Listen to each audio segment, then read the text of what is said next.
ఇక్కడ స్వామి మత్స్యావతారంగా ఎందుకు ఆవిర్భవించారు అంటే మనకందరికి కూడా తెలిసిందే. స్వామి శ్రీ మహావిష్ణువు యొక్క మొట్టమొదటి అవతారము మత్స్యావతారము. మరి ఈ యొక్క నాగలాపురంలో ఎందుకు అవతరించినారు అన్నామే అంటే ఆ రోజు సోమకాసురుడు అనబడే ఒక పెద్ద రాక్షసుడు, మహాబల పరాక్రమం ఉన్నటువంటి వాడు, దేవతలను ఓడించి బ్రహ్మదేవుని దగ్గర నుంచి కూడా మోసం చేసి ఆయన యొక్క రక్షణలో ఉన్నటువంటి వేదాలని అపహరించి తీసుకువెళ్ళున్నాడు.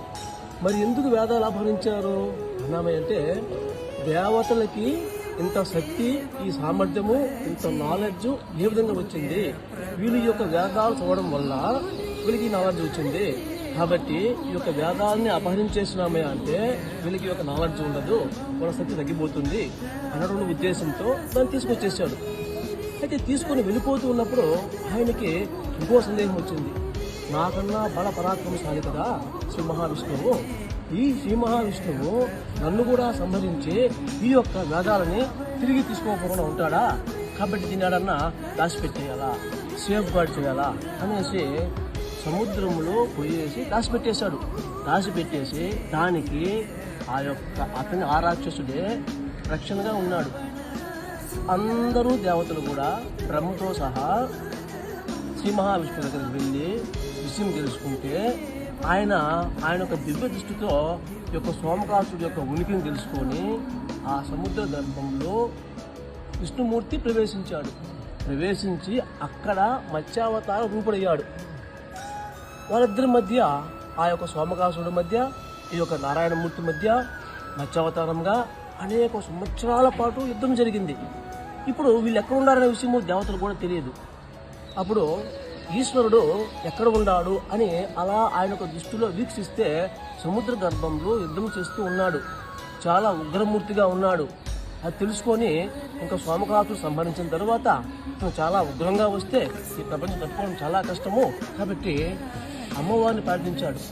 శ్రీ మహాలక్ష్మిని, అమ్మా నీ భర్త యుద్ధం చేసి బయట వస్తారమ్మా, వచ్చినప్పుడు నిన్ను చూశాడే అంటే ఆట కాస్త శాంతిస్తాడు అని చెప్పాడు. అందువల్ల ఇక్కడ స్వామివారు పశ్చిమ అభిముఖంగా ఉంటే అమ్మవారు తూర్పు అభిముఖంగా స్వామివారిని చూసే విధంగా ఉంటారు. అప్పుడు స్వామివారు మత్స్యమూర్తిగా అలా వచ్చినప్పుడు ఆ యొక్క మత్స్యావతారాన్ని మొట్టమొదటిసారిగా ఈశ్వరుడు చూశాడు. కాబట్టి హరికంటి అన్నాడు. కంటి అంటే చూశాడు అనేసి హరిని కంటిని అన్నాడు. కాబట్టి ఈ యొక్క ఊరికి హరికంఠాపురము అని పేరు వచ్చింది. ఆ తర్వాత స్వామివారు అమ్మవారు చూస్తానే శాంతించి ఆయన సోమకాసుల నుంచి తిరిగి ఇచ్చినటువంటి వేదాలని అమ్మవారికి ఇచ్చారు. కాబట్టి ఇక్కడ అమ్మవారికి వేదవల్లి తాయార్ అనేసి పేరు వచ్చింది. స్వయంభూమూర్తి కదా, ఇక్కడ చిన్న విగ్రహం మాత్రమే ఉండేది. అప్పట్లోనే చోళ రాజులు చిన్న దేవాలయాన్ని కన్స్ట్రక్ట్ చేశారు. ఆ తరువాత రోజుల్లో శ్రీకృష్ణదేవరాయల వారు దక్షిణ దిగ్విజయాత్ర చేస్తూ ఇక్కడ పాలకులంతా కూడా తరిమివేసి ఈ ప్రదేశంలో ఆ యొక్క ముస్లిం పాలకులు తిరిగి రాకుండా కట్టడి చేయడానికి దీన్ని ఒక సైనిక స్థావరంగా ఏర్పాటు చేసుకున్నాడు. ఆయుధగారంగా ఏర్పాటు చేసుకున్నాడు. ఇక్కడ ఆయుధాలంతా కూడా తయారయ్యేది. సైన్యం తిరిగి రాకూడదు కదా, కాబట్టి కొంత సైన్యం పెట్టినప్పుడు ఆ సైన్యము ఖాళీగా ఉంటారు కదా, ఒక 2000 మందో 3000 మందో 5000 మందో ఉంటారు. ఎందుకు అనేసి ఈ ఆలయం తెలుసుకొని ఈ యొక్క ఆలయాన్ని పునరుద్ధరించారు. ఈ యొక్క పెద్దగా కన్స్ట్రక్ట్ చేసి అమ్మగారి పేరు నాగలాంబాదేవి. ఈ ఊరికి నాగలాంబాపురం పెట్టారు.